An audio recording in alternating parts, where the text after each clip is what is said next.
caminhos retos. Jogai a rede para a banda direita do barco e achareis. Isso que Jesus disse. E aí nós vamos vendo o quê? Fernando falou uma coisa muito interessante. Que nós tenhamos, ele falou com outras palavras, mas que nós tenhamos ouvidos de ouvir. Jesus falava muito isso, né, gente? Que nós possamos ter ouvidos de ouvir. Por quê? Muitas vezes nós não prestamos atenção realmente nas palavras ensinadas. Não digo apenas dessa palestra, mas principalmente o que Jesus queria dizer com o Evangelho. Quando nós falamos de caminhos retos, de você realmente jogar a rede, nós devemos ir um pouco mais profundo. Esses dias eu estava lendo um livro que chama Acres de Diamante. É baseado numa palestra, e aí ele não tem nada a ver com questões espíritas, religiosas, nem nada nesse sentido. A grandiosidade do Evangelho é que quando você estuda ele se aprofundando, tudo que você lê, você retira uma essência, algo que vai lhe acrescer. E nesse livro ele conta que aqueles guias de viagens, ele conta uma história para ele sobre uma pessoa que morava numa casa, numa fazenda, e ele tinha tudo o que ele queria. Ele tinha família, ele tinha ali, não era rico, mas tinha posses para poder viver em paz. Mas aí, de repente, ele recebe um dito ali sábio, que diz para ele que o que valeria mesmo a pena seria ele possuir diamantes. Que quem possuísse diamantes teria grandes riquezas, teria grandes felicidades na vida e tudo. E aí, depois que a pessoa saiu, ele começou a meditar. E começou ali a ter um certo pendor e uma certa, assim, vendo que a vida dele não era tão feliz, porque ele não tinha os diamantes. Então, um dia ele decide, perguntou para o sábio aonde que tinha diamantes, o sábio falou, geralmente na beira de um rio, entre duas montanhas e tal, e ele vende tudo o que tem, coloca a família dele com uma pessoa para cuidar e sai atrás de diamantes. Ele então vai buscando, não acha nada. Depois de muitos anos, depois de ter perdido tudo que ele tinha, ele vê uma maré de mar muito grande e ele pula e suicida. E aí o autor do livro fala assim, que quando ele escutou essa história, ele falou, gente, mas será que vai acabar assim? Mas aí o rapaz volta e conta para ele que o homem que tinha comprado a fazenda dele tinha achado no fundo da fazenda uma pedrinha, meia assim, translúcida, mas ela era preta. E ele colocou na janela. Quando o sábio chegou lá para visitar o que ele achava, o anterior dono, né? Ele vê que ele tinha vendido a fazenda. Ele fala, vendeu e tudo, vendeu, tal, eu que comprei. Aí o sábio vê uma pedrinha na janela. Vira e fala assim, uai, mas ele achou os diamantes? Aí ele falou, não, isso aqui não é diamante, isso é uma pedra que eu achei ali no fundo, ali no riozinho. Aí ele falou, vamos lá no riozinho. Aí começou a mexer e tudo, e acharam os diamantes. Aí eles contam lá que era uma das maiores minas que tinham na região e até do mundo. E essa história mexeu muito comigo também, como mexeu com o autor do livro, que se chama Acres de Diamantes. E aí, isso me fez pensar em algo. Muitas vezes, nós buscamos a felicidade, buscamos aquilo que nós queremos fora, longe. Porque nós achamos, vamos colocar aqui, né, os diamantes, porque Jesus, ele trabalhou por parábolas. Ele retirava de uma história como essa uma essência. Muitas vezes nós vamos buscar os diamantes longe, porque nós não vemos a riqueza que nós temos ao nosso redor. Alguém aqui foi plantado, vamos dizer, de um sentido de que Deus colocou você num lugar que você não deveria estar? Vocês acham isso? Muitas vezes a gente fala, eu nasci na família errada. Eu não tenho nada a ver com esse serviço. Eu não tenho nada a ver. Tudo bem, talvez sim. Talvez você tenha que buscar outros ares, buscar outras atitudes, buscar realmente uma evolução ou até se desprender daquilo que talvez está lhe prendendo. Mas na maioria das vezes nós temos que descobrir onde lançar a rede. O caminho reto, ele tem que ser alicerçado de um sentido de ouvir a palavra do mestre. Se aquele homem tivesse prestado atenção e falado assim, não, mas peraí, tem um riozinho aqui perto, aqui de trás da minha fazenda, vou lá, vou ver lá primeiro. Ele tinha achado diamantes. Mas todos nós queremos buscar fora. Achamos que as riquezas verdadeiras estão mais longe. E muitas das vezes maioria das vezes, ela está debaixo do nosso próprio nariz. Só que nós não enxergamos. Está lá em Lucas. Onde está o reino dos céus, gente? Aonde? Vai lá, Laús. Porque eis aqui, eis acolá. Não, porque o reino dos céus está dentro de vós. E aí nós queremos buscar onde, gente? Nós queremos buscar ele em templos, buscar ele em pessoas, buscar em coisas, buscar em diversas questões que não é aqui. O que Jesus ensinou para cada um de nós, gente? Nós somos o templo divino.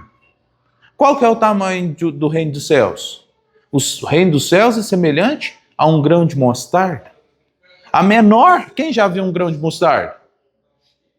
Quem? Você já viu? É grande. Pequenininho, né?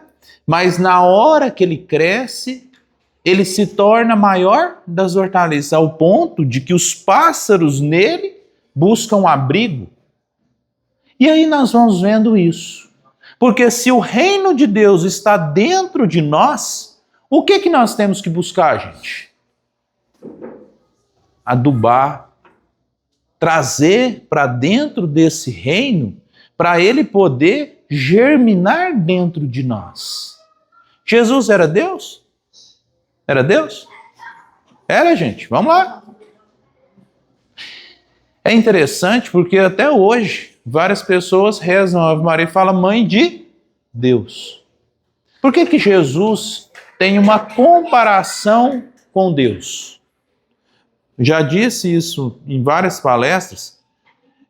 Pastorino, no Sabedoria do Evangelho, é a resposta mais sensacional que eu achei sobre isso. Ele fala que todos nós somos espelhos. Todos nós somos espelhos. O nosso objetivo é refletir o amor de Deus. Só que nós somos espelhos sujos. Nós somos tudo embaçado. Então, nós não refletimos o verdadeiro amor de Deus. E aí, o que começa a fazer? Você vai trabalhando dentro da sua vida e você não faz aquilo para o que você está destinado. Você não reflete esse amor. Quando você olha o sol no espelho para uma pessoa que nunca viu um espelho, ele acha que o espelho é o quê? É o sol. Jesus era o espelho mais limpo, límpido. Quem olhasse para Jesus veria o reflexo do amor de Deus. Era ele o amor de Deus? Não. Ele refletia o amor de Deus. A ponto de que em João está, eu e o Pai somos um. Não é que ele dizia que o Pai era ele, ao ponto de que ele conversava o tempo inteiro com o Pai. Mas quando você tem uma unidade com Deus, quando você estabelece uma conexão com Deus, você se torna um em Deus. E era isso que Jesus nos demonstrou. E Jesus falava que era diferente de nós, gente? Falava? Ele era diferente? No Livro dos Espíritos, Kardec pergunta, qual que é o modelo mais perfeito que nós temos, modelo é o quê? Aquilo que você espelha, aquilo que você realmente busca se assimilar. Qual que é o modelo mais perfeito que a espiritualidade responde? Vide Jesus. Resposta mais curta. É um modelo mais perfeito. Se é modelo, é porque ele é mestre, modelo e guia. Ele trouxe os ensinos, ele é o modelo e o parâmetro para nós atingirmos uma evolução espiritual, e ele é um guia, porque ele guia toda a humanidade. Quando ele chega para Saulo, no caminho de Damasco, ele chega e fala assim: Saulo, Saulo, por que me persegues?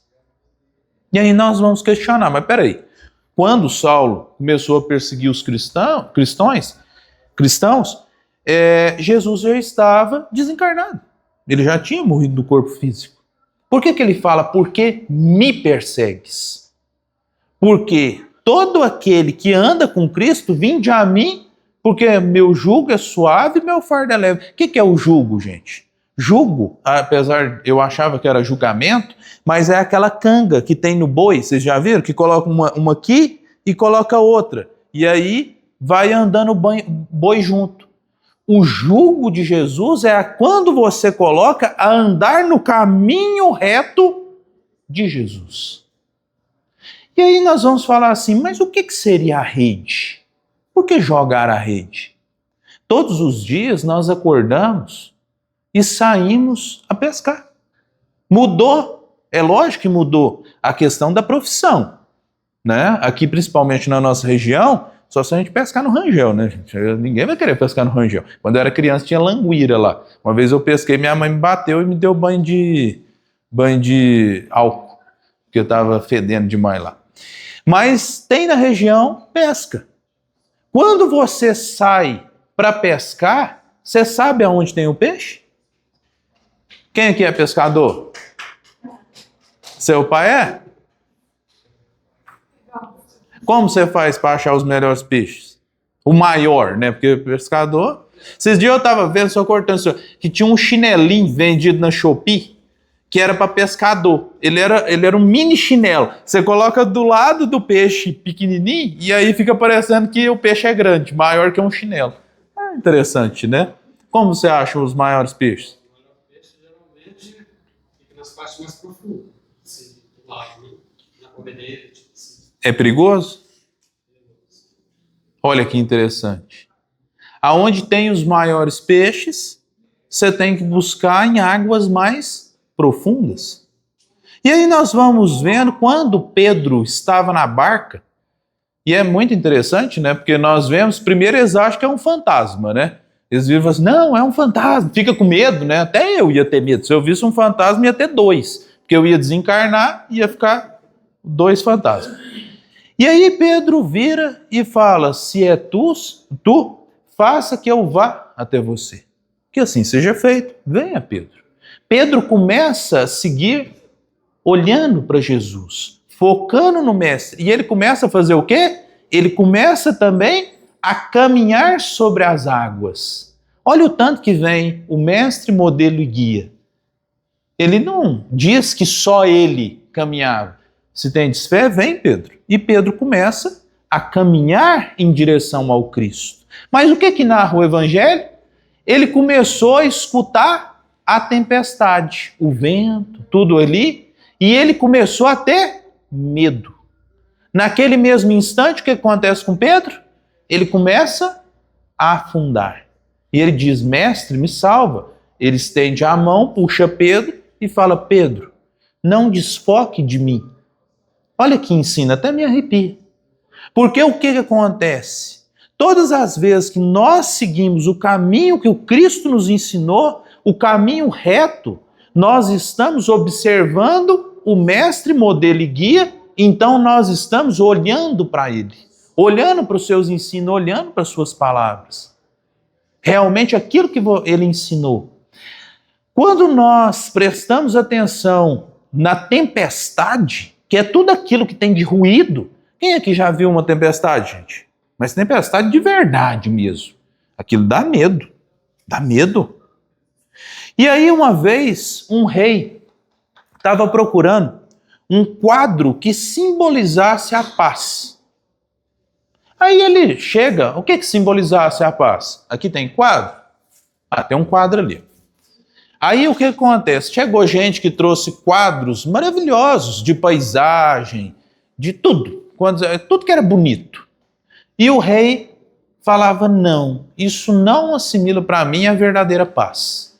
E assim foi, fez lá, e não achou ninguém que trouxesse para ele um quadro que simbolizasse a verdadeira paz. De repente, um dia ele caminhando pelo castelo, ele vê um quadro. Aí ele pega o quadro e sai correndo pelo castelo, chamando o súdito, chamando todo mundo, reunindo todo mundo. Ele tinha achado o quadro que realmente simbolizava a verdadeira paz. Na hora que o povo olhou, vocês já viram você questionar a autoridade? Você olha, né, fala assim, você acha? Mas achou estranho, porque o quadro era de um naufrágio. Uma tempestade, um barco todo quebrado e as pessoas se arrastando para chegar na areia. E aí, depois de um tempo, um dos súditos teve a coragem, falou assim, meu rei, me desculpe, mas como que uma tragédia dessa pode simbolizar a verdadeira paz? Aí ele chama eles para mais perto, falou, vem cá para vocês verem. Lá encrustado na montanha, tinha 2 passarinhos que eles estavam a alimentar os seus filhotes. Ele falou, isso é a verdadeira paz. Porque por mais que o mundo esteja em tragédia, eles estão ali em família a cuidar dos seus. Jesus veio de um ponto de que não tinha tragédia no mundo. Ele veio em anjos, tudo ao redor dele era maravilha, era tudo? Não. Mas ele dizia a todo momento, Jesus era aquele que chegava e falava assim, hoje jantarei na sua casa. E na hora que ele transforma a água em vinho, eles vêm questionar, mas mestre, né? Para que isso? Ele fala assim, por acaso não alegreis? Né? Alegria, trazia. E ele até faz uma simulação. Vem João, que fazia jejum, que jejuava, e eles não acreditaram. Veio a mim, que eles chamam de comelão e beberrão, e eles também não acreditaram.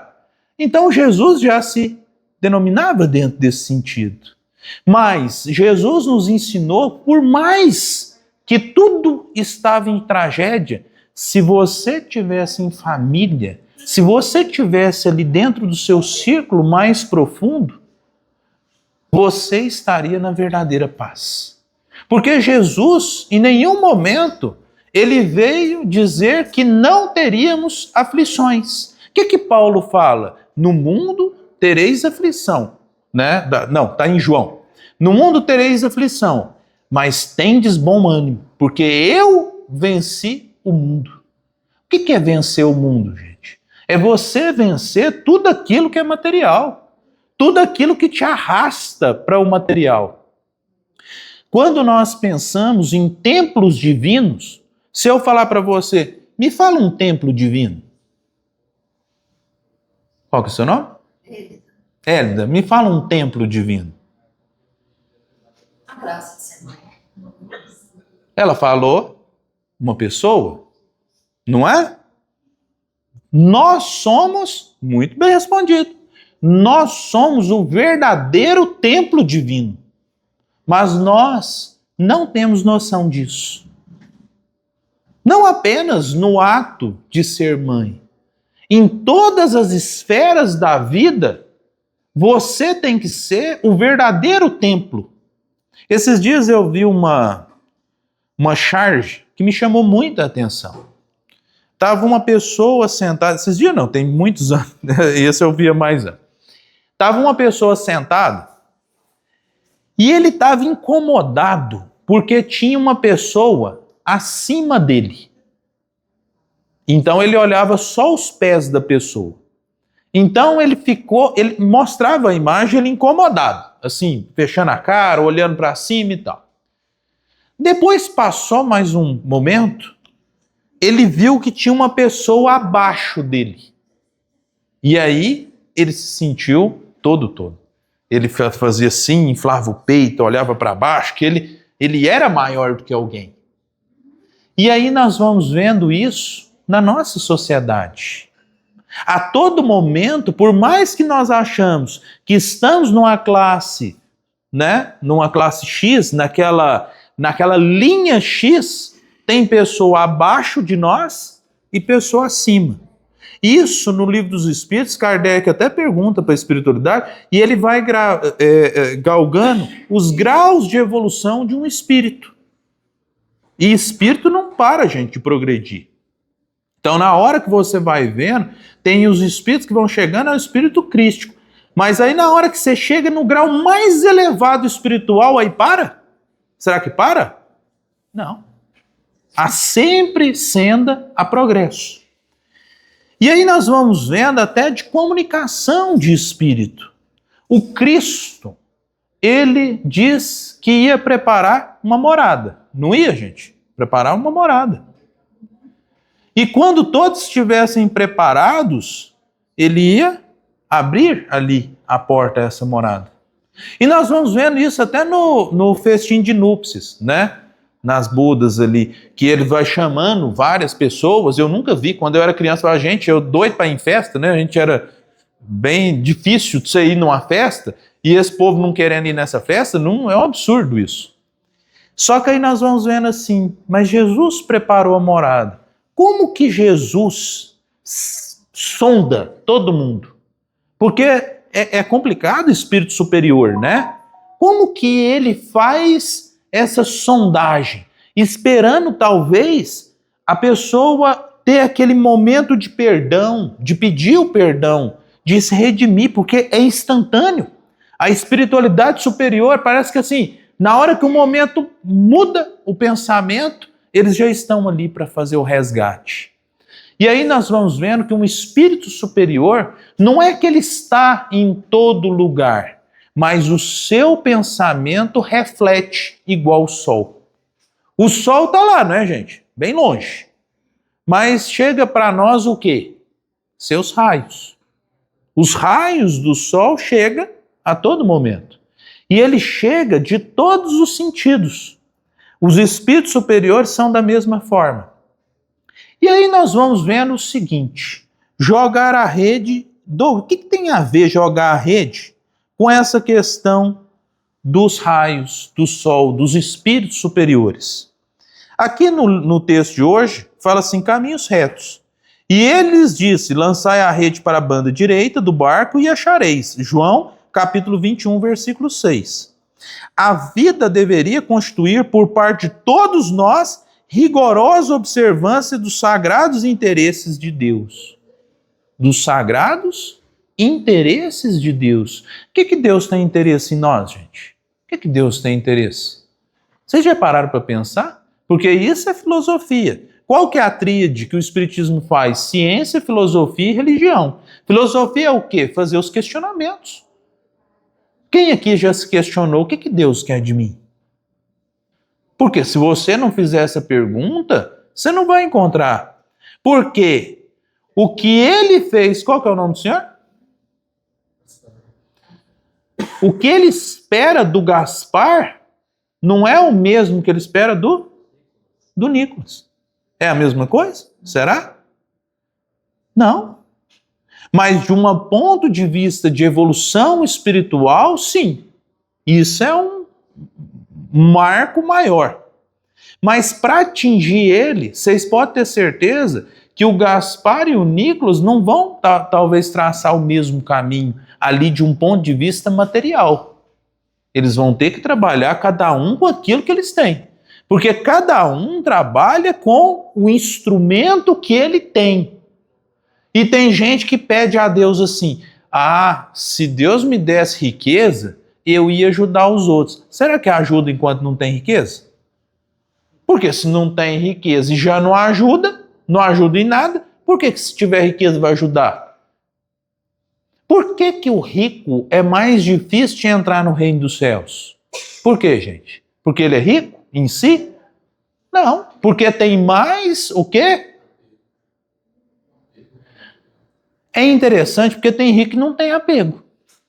Tem rico que, né, assim, ele dá emprego, ele roda, ele doa, que nem o Bill Gates já doou a fortuna dele várias vezes e vai ficando cada vez mais rico. E a gente vai vendo o seguinte, o complicado do rico é porque ele tem mais, vamos dizer, o puxa. Ele é mais puxado, porque ele tem mais influência da matéria. Ele sofre mais influência, porque ele pode chegar até o auge do materialismo. O rico não pode comprar muito mais coisas?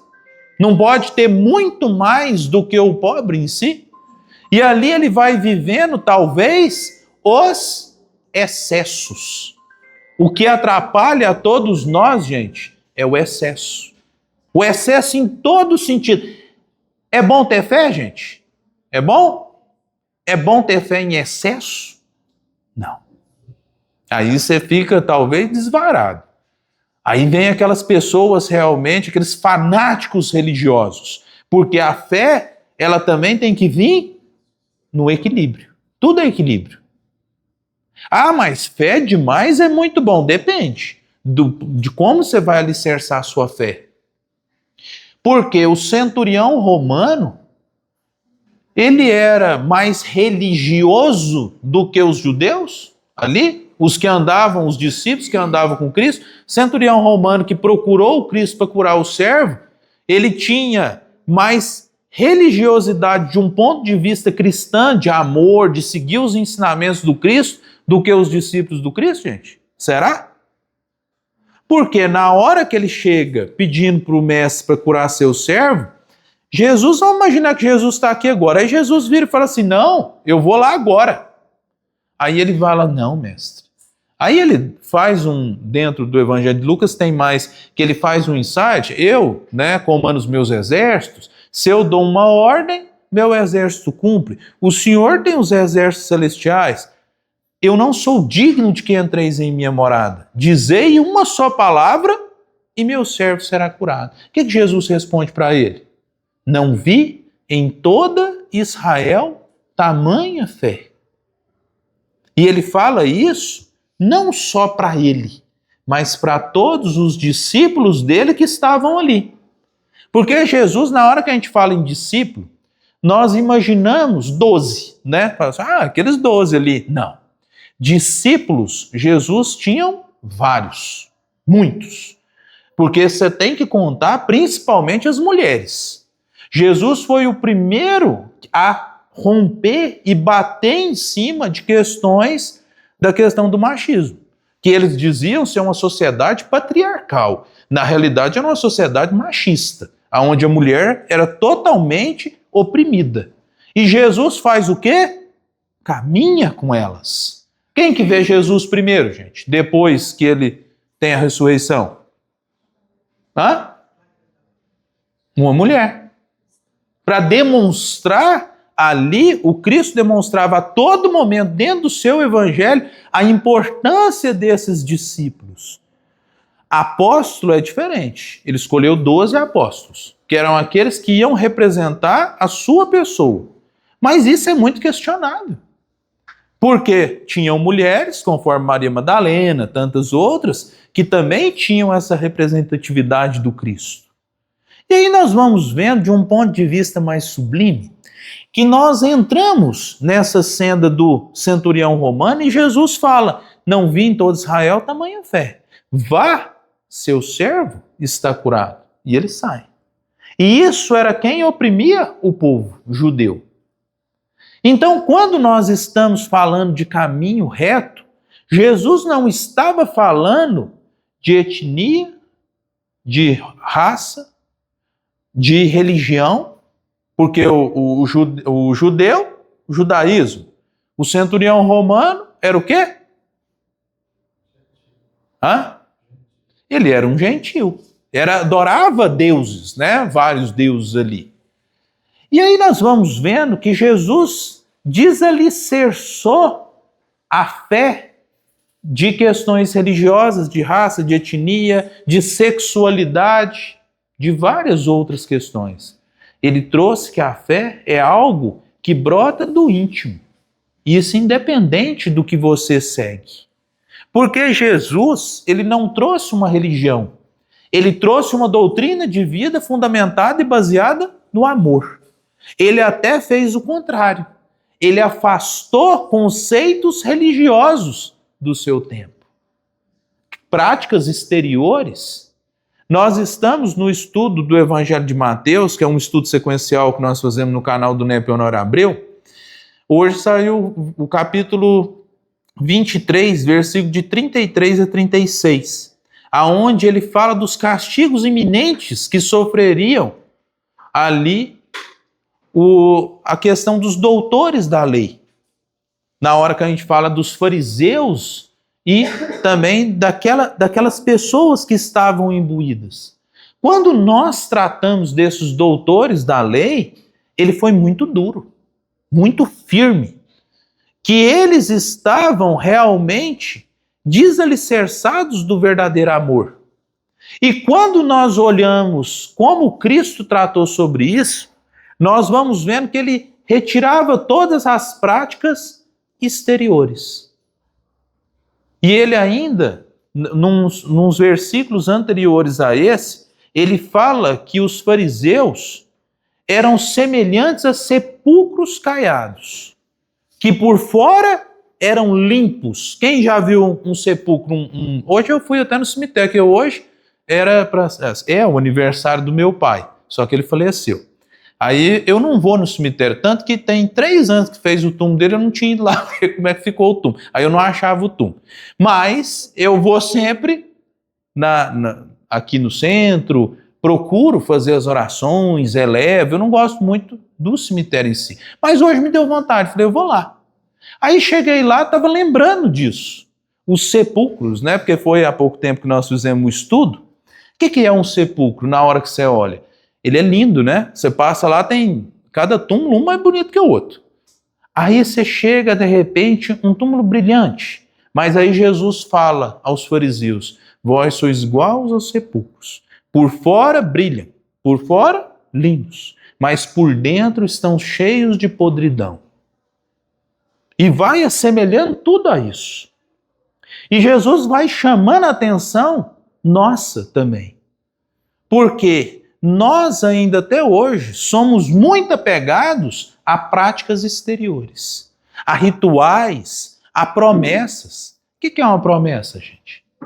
Promessa é quando você estabelece uma conexão com Deus e você fala, Deus, se você fizer isso por mim, eu faço aquilo. Mas é complicado, né? Parece uma troca. Parece que você está negociando com Deus. Mas é complexo. Porque se você alicerçar seu coração mais profundo, você vai trabalhar diferente. Você vai trabalhar na conexão de conversa com o Pai, que Jesus chegou pouco tempo que ele vai para o Getsemane. E ele, antes do suplício final, ele chama Pedro e os 2 filhos de Zebedeu, que era João e Tiago maior, e vai orar. Aí ele vai, chega no alto, ele fala assim, espera aqui, guarde comigo em oração. Aí ele vai mais para longe, prostra o rosto no chão e fala, Pai, se for de sua vontade, afasta de mim esse cálice, mas que não seja feita. Aí ele para um pouco, antes disso fala que ele estava angustiado. Aí ele fala isso, Pai, se for de sua vontade, afasta de mim esse cálice, mas que não seja feita a minha vontade, mas a sua. E Jesus, ele segue. Quando ele volta, Pedro e João e Tiago estavam dormindo. Aí ele briga com ele, fala, por acaso não podes guardar um momento comigo? E a gente vai vendo que tudo no Evangelho tem um significado. Muitas vezes Jesus está ali a pedir por nós, ao nosso lado. Você faz muito a paixão de Cristo, né? Não estou falando que é você não, tá? Ele faz demais ali. Jesus está aqui entre nós, mas não é ele. E aí o que acontece? Nós temos que imaginar que a espiritualidade superior, principalmente o Cristo, ele está a todo momento conosco. Só que nós estamos como Pedro, João e Tiago. Nós dormimos. Nós não prestamos atenção. E Jesus estava angustiado. Ele queria somente alguém para ficar ali com ele. Só que nós dizemos que a nossa dor é maior, que é errado. Quando nós começamos a fazer promessas de um ponto de vista desalicerçado dessa conversa que o Cristo fez ali com Deus, nós vamos estabelecendo na nossa vida trocas. Isso é muito complicado, porque nem sempre teremos um caminho de que nós achamos ser bênçãos. No mundo tereis aflição, mas tendes bom ânimo. Eu venci o mundo. Isso é algo que nós devemos ter na nossa mente. Porque se a dor nos visita, se ela está ali junto conosco, é porque aí se você faz só promessa, você faz só troca, você fala, Deus me abandonou. E uma das maiores provas de fé que eu já tive, já falei isso em muitas palestras, até quando eu entrevistei a pessoa, foi quando eu fui no velório do filho da Núbia, um menininho, ele era novinho, eu esqueço o nome, Bento? Acho que é Bento. E estava eu e o seu Anselmo. E a gente estava conversando assim, de repente a Núbia chegou no pezinho do caixão e a gente ficou observando. Sabe quando assim a espiritualidade fala, olhe para aprender? Aí ela chegou no pezinho do caixão e falou assim, pai, eu sofro, mas eu não duvido hora nenhuma dos seus desígnios. Quer fé maior que essa? Pai, eu sofro, mas eu não duvido hora nenhuma dos seus desígnios. Ela saiu, ela montou o Mães Solidárias, que está até hoje, ela tem hoje 2 filhos. Isso nada substitui a dor do filho que ela perdeu. Quem é que é mãe que perdeu um filho já? De um ponto de vista, a gente fala perdeu, né? Mas de um sentido, né? De que Deus alicerçou ali. Mas essa dor, por mais que os outros falem, mas você tem outros filhos. Não, peraí. Aquele filho, ali é uma dor. Só que a gente tem que trabalhar profundamente dentro de nós, assim como a Núbia trabalhou. E como você deve trabalhar, porque hoje você está aqui. Pai, eu sofro, mas eu não duvido dos seus desígnios. Porque qual que é o fim de todos nós, gente? Qual que é o nosso fim? A certeza mais absoluta que nós temos. A morte do corpo físico. Porque Jesus, por que ele é o mestre, modelo e guia para nós, gente? Ele exemplificou tudo. Tudo. Porque ele demonstra, inclusive, a sobrevivência do Espírito. Ele aparece e fala, não vem até mim, porque eu ainda não fui ao Pai. Quer dizer, ele ainda estava totalmente desmaterializado. E aí nós vamos vendo que ele demonstra o quê? A sobrevivência do Espírito. Alguns podem acreditar, até no estudo do Evangelho a gente fala, né? Ah, mas foi em corpo, mas é ilógico. Kardec fala muito isso na Gênesis. É ilógico pensar que ele volta com o corpo físico, porque isso aí seria derrogar as leis naturais. Então ele aparece num conceito mais científico, mais abrangido ali pela espiritualidade, ele aparece em espírito. Então, ele diz para você, seu filho vive. Por que ele vive?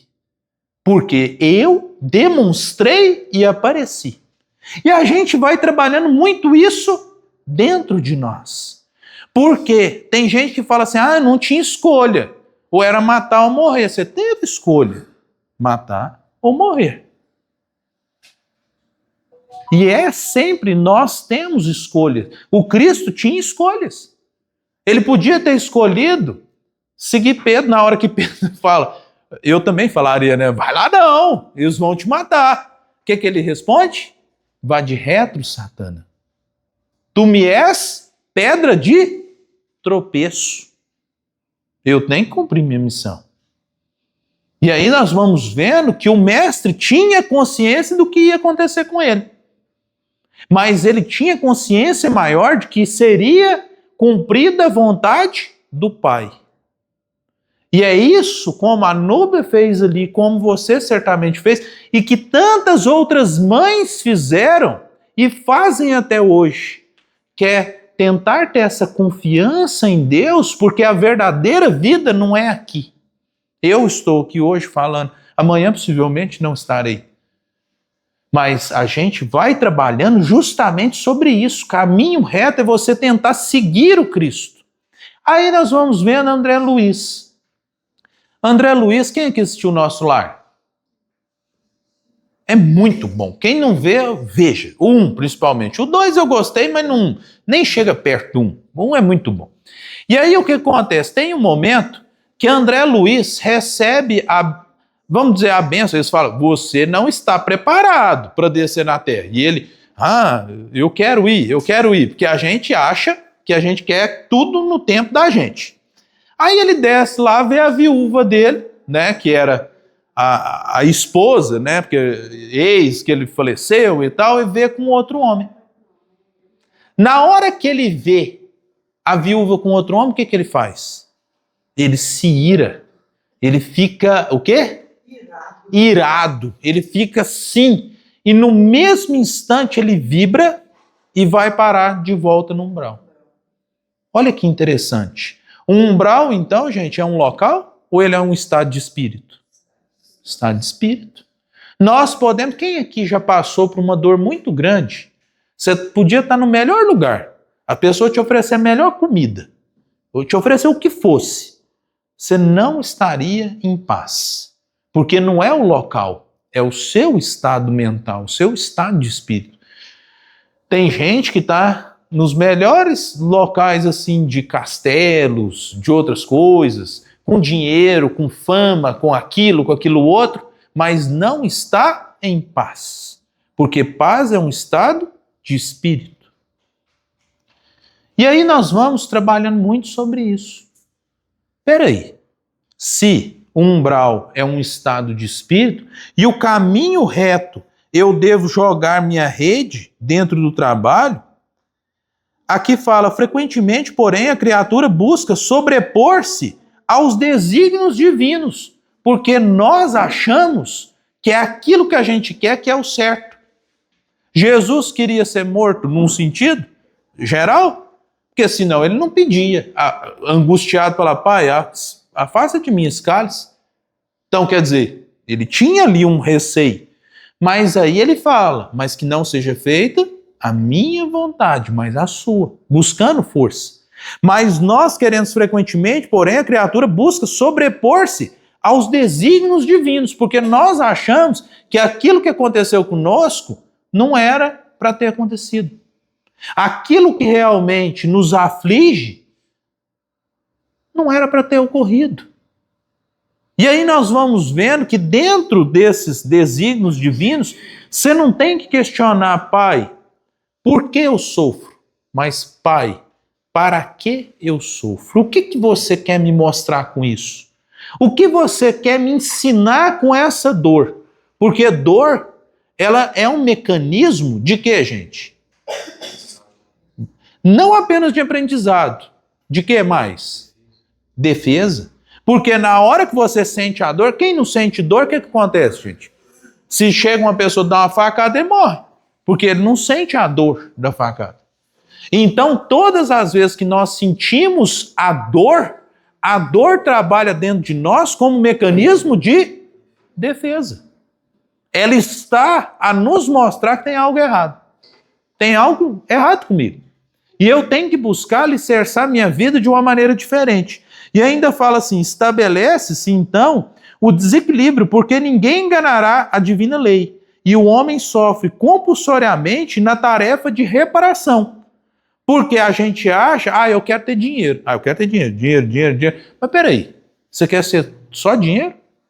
Spinoza, no Tratado de Correção do Intelecto, ele fala que poder, dinheiro e sensualidade não são errados em si. Você pode ter poder, você pode ter dinheiro, você pode ter a sensualidade, e isso não é errado se o seu objetivo não for isso. Porque tem gente que quer poder. Ele luta por poder. Ele quer sempre chegar ao poder. Então o objetivo final dele é o quê? Ter poder. Mas aí nós vamos vendo uma pessoa que tem o poder, utiliza o poder para fazer o bem para a humanidade, para fazer a diferença na sociedade. Ele utiliza de algo do poder para um objetivo maior. É diferente. Então o poder não é o problema. O dinheiro é a mesma coisa. Tem gente, eu quero ser rico, quero ser rico. Quero ser... Mas por quê? Você vai comer dinheiro? Por que você vai ser rico? Para eu guardar, porque aí eu viverei em paz. Porque eu tenho muito dinheiro, eu não vou passar dificuldade.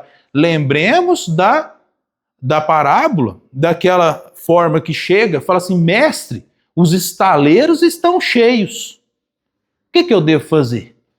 Destruir e construir estaleiros maiores. Porque eu vou guardar agora provisões e viverei em abundância. O que diz a parábola? Naquele mesmo dia, o Senhor o chamou. Então, o dinheiro em si, como fim, é errado. Porque ser rico por ser rico, ser rico por ser rico não é o significado maior. Porque muita gente procura ter riqueza e esquece família. E esquece uma série de coisas que, no final das contas, ele vira e fala assim, aquela pessoa era tão rica, só tinha dinheiro. Vocês já viram essa frase? E a sensualidade. Porque tem muita gente que utiliza da sensualidade ali. Eu não estou olhando para você por acaso, não. Utiliza ali da beleza, das coisas. Eles falam que nós somos irmãos gêmeos. Só que ele pisou na minha cara no outro. Aí o que acontece? Utiliza da beleza, utiliza das outras coisas para um artifício errado. E aí nós vamos vendo de outras pessoas que mesmo dentro daqueles círculos, ele faz a diferença. Você queria fazer uma observação? Inclusive tem uma passagem do Evangelho, não me lembro qual capítulo, mas que diz que a pessoa que tem dinheiro é uma responsabilidade que lhe foi dada, que da mesma forma lhe pode ser tirada, mas que vem junto a responsabilidade de fazer o bem. E que a pessoa que deixa de propósito de ganhar dinheiro para não ter responsabilidade, também está fazendo mal, porque ela não quer fazer o bem justamente por ter aquilo. Então, o que Henrique fala, e é até interessante porque no Evangelho segundo o Espiritismo ainda trata sobre isso, que o dinheiro é como semente, aonde você vai fazer a semente frutificar. Então o errado não é você ter o dinheiro, mas o que você faz com o dinheiro. Como você vai trabalhar esse dinheiro?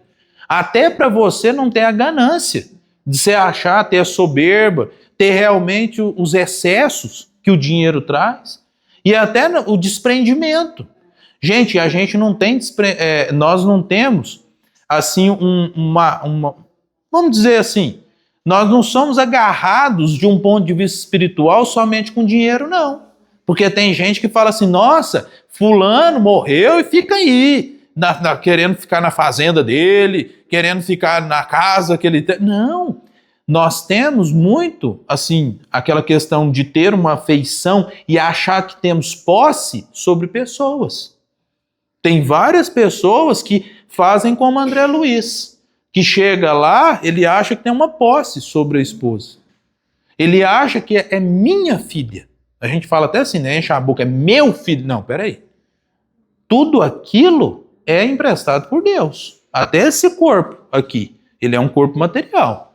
Tudo que nós temos aqui é um empréstimo. Então não é meu. A gente tem que ser mais desprendido disso, porque senão chega lá do outro lado e faz igual o André Luiz. Começa a vibrar. E aí depois o que André Luiz faz, gente? O filme narra que no mesmo instante, né, ele vê que ele está no umbral, ele começa a voltar.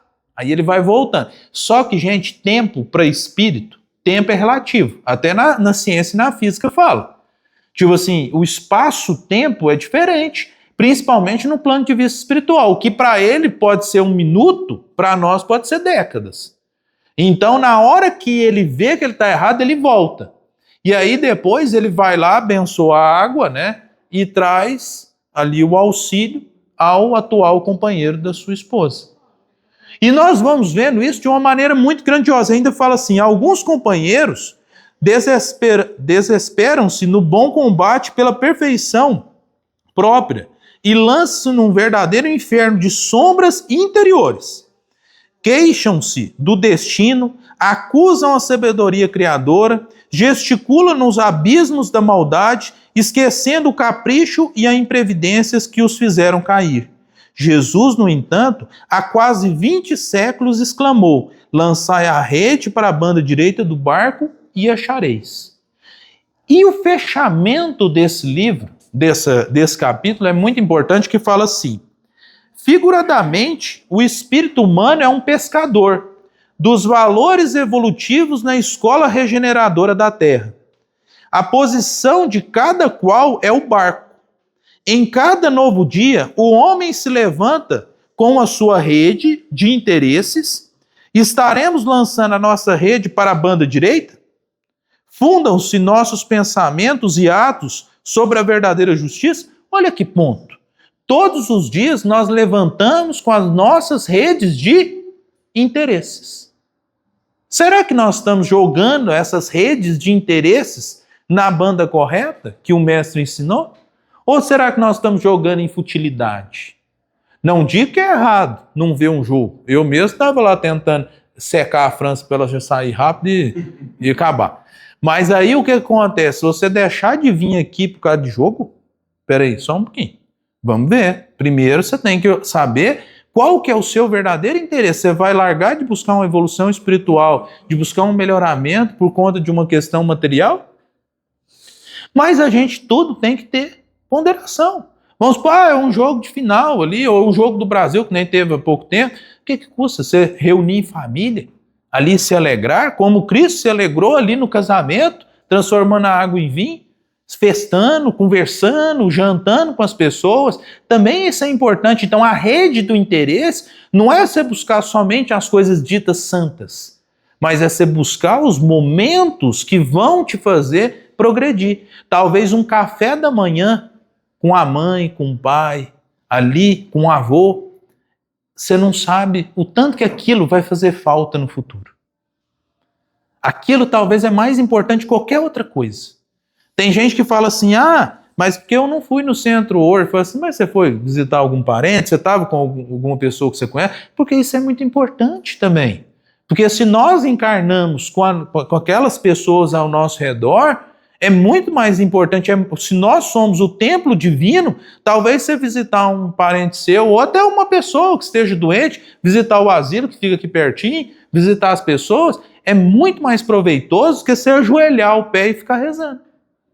Porque somos o templo divino. E arremata assim: convém consultar a vida interior, em esforço diário, porque o Cristo, nesse ensinamento, recomendava, de modo geral, aos seus discípulos: dedicai vossa atenção aos caminhos retos, e achareis o necessário.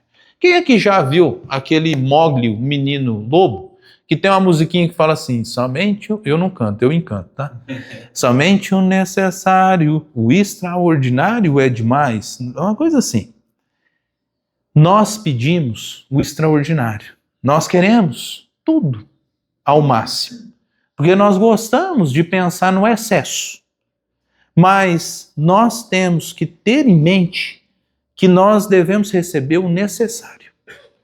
Porque Deus sabe a medida que você tem que receber. Não é querer sonhar pequeno, gente. A gente tem que sonhar grande, buscar uma evolução cada vez maior.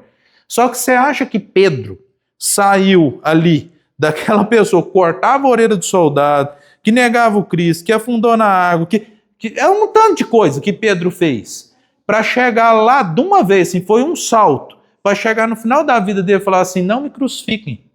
Me crucifiquem de cabeça para baixo, porque eu não mereço morrer como mestre. Era o mesmo Pedro? Era o mesmo Pedro ali? Não. Era um Pedro transformado. Saulo, quando encontra Jesus ao caminho de Damasco, depois ele se torna Paulo. E quem leu o livro Paulo Estevam, gente? Você chorou? No final? Então você é duro. Até japonês ontem chorou, ué. Você não chorou? Que isso? Eu chorei, assim. É um livro muito lindo, porque ele não é apenas um romance espírita. Ele é um romance, realmente. Ali uma história.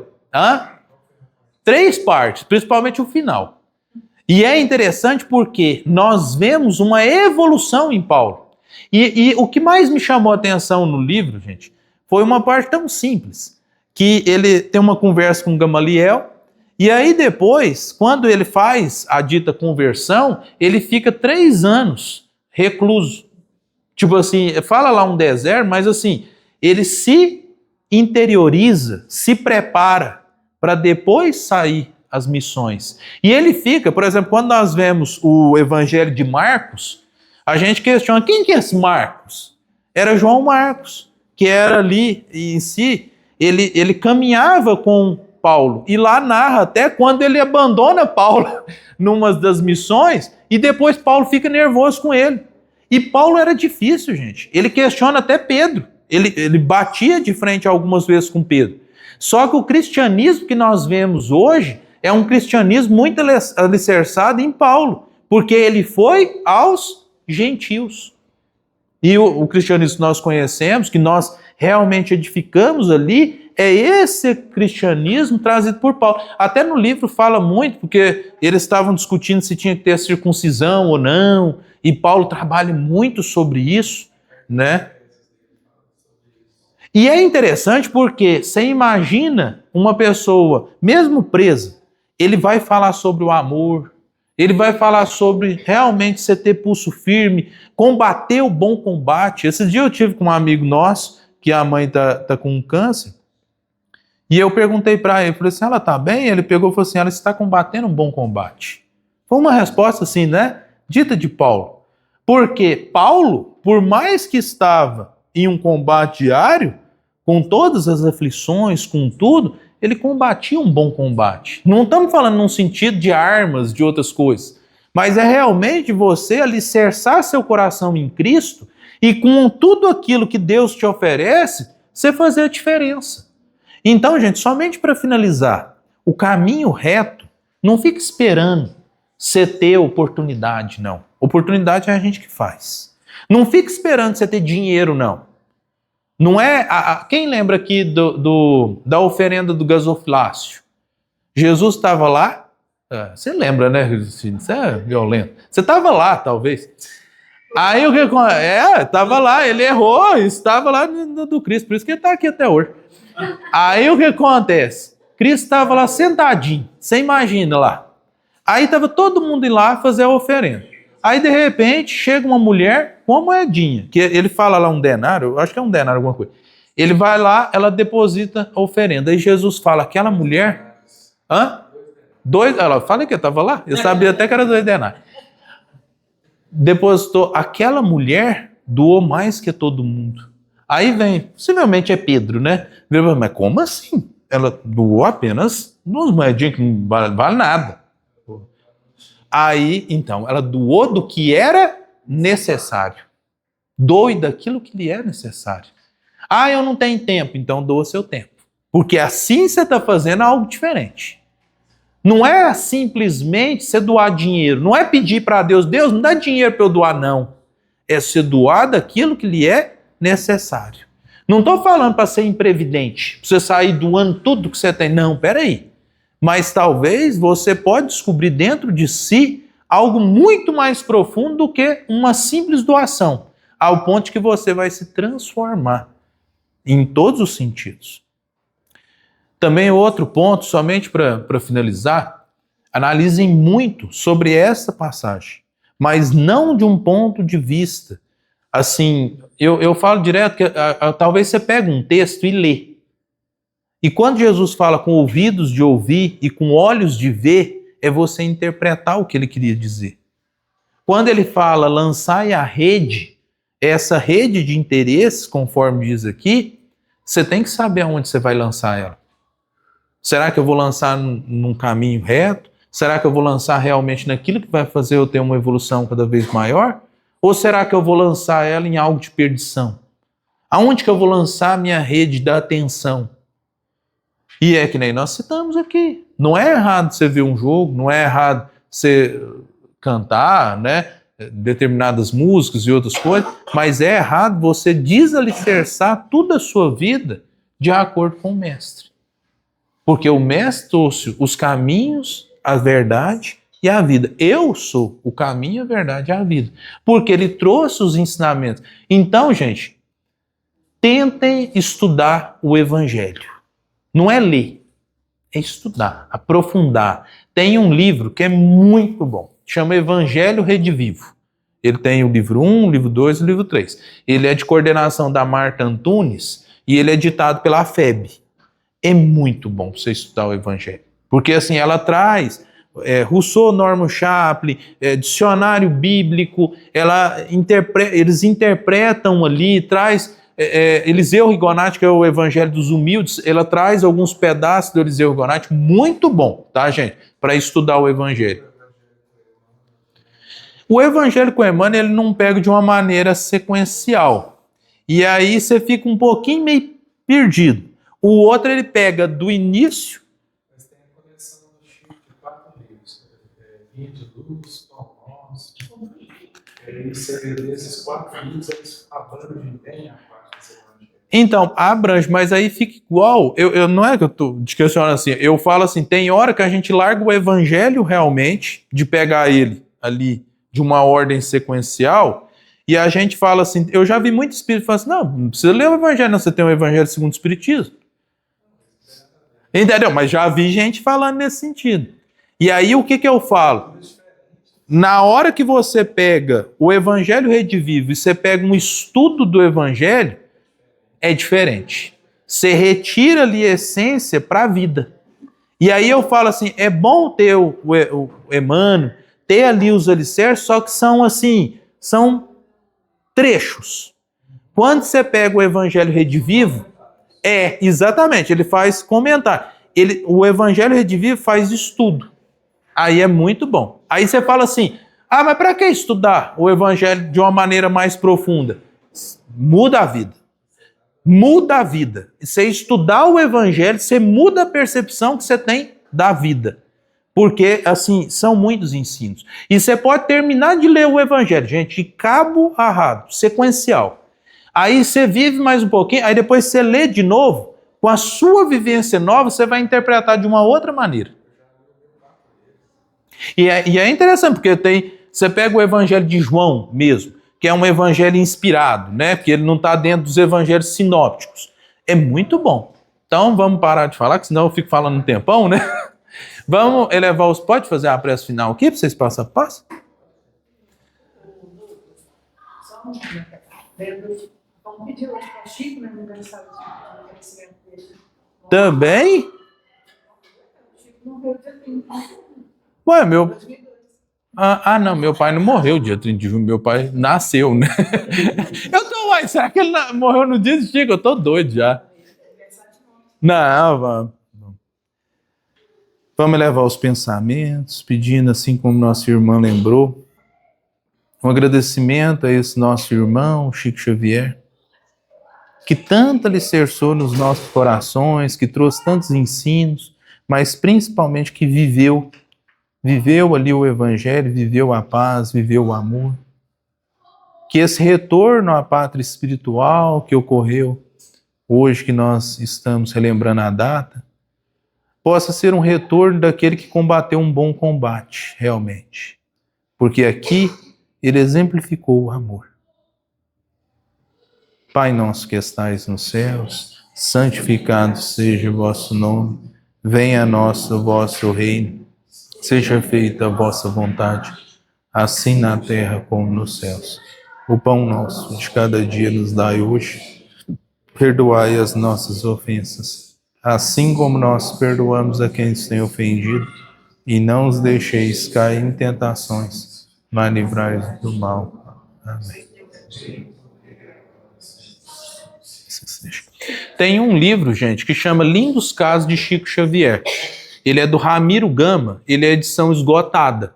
Vão no Google, digita assim, Lindos Casos de Chico Xavier, PDF. Você baixa ele. Sensacional. Quem já leu, você já leu? É bom. Não, é maravilhoso.